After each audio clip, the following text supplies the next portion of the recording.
بسم اللہ الرحمن الرحیم۔ اسلامی تاریخ کے ایک عظیم باب کی طرف ایک بار پھر خوش آمدید۔ یہ وہ زمانہ تھا جب خلافت راشدہ کی بنیاد مضبوط ہو چکی تھی، جب عرب کے صحرا میں اسلام کا پرچم سربلند ہو چکا تھا، اور اب نگاہیں اس سرزمین کی طرف اٹھ رہی تھیں جسے دنیا شام کے نام سے جانتی تھی۔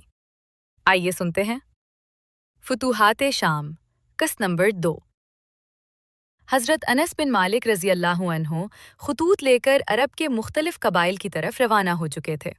ہر قبیلے میں یہی پیغام تھا، اللہ کے راستے میں نکلنے کا پیغام، حق کی سربلندی کا پیغام۔ جب یہ خطوط لوگوں تک پہنچے تو پورے عرب میں ایک عجیب جوش پیدا ہو گیا۔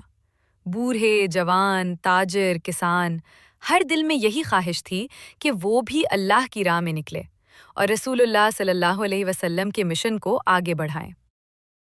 مدینہ میں حضرت ابوبکر صدیق رضی اللہ عنہ روزانہ مسجد میں تشریف لاتے اور آنے والے مجاہدین کے نام لکھایا کرتے۔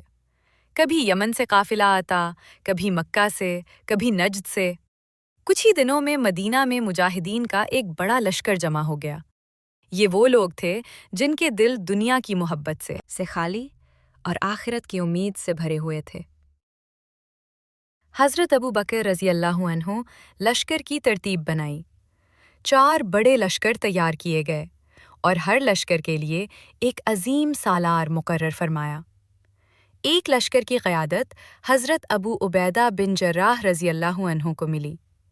دوسرا لشکر حضرت یزید بن ابو سفیان رضی اللہ عنہ کے سپرد ہوا۔ تیسرا لشکر حضرت شربیل بن حسنہ رضی اللہ عنہ کے حوالے کیا گیا، اور چوتھے لشکر کی قیادت حضرت عمرو بن العاص رضی اللہ عنہ کو عطا کی گئی۔ یہ سب وہ نام تھے جنہیں تاریخ آج بھی عزت اور فخر سے یاد کرتی ہے۔ جب روانگی کا دن آیا تو مدینہ کی گلیاں مجاہدین سے بھر گئیں۔ مائیں بیٹوں کو رخصت کر رہی تھیں، بیویاں شوہروں کو دعا دے رہی تھیں، اور بچے آنکھوں میں آنسو لیے اپنے باپوں کو اللہ کے سپرد کر رہے تھے۔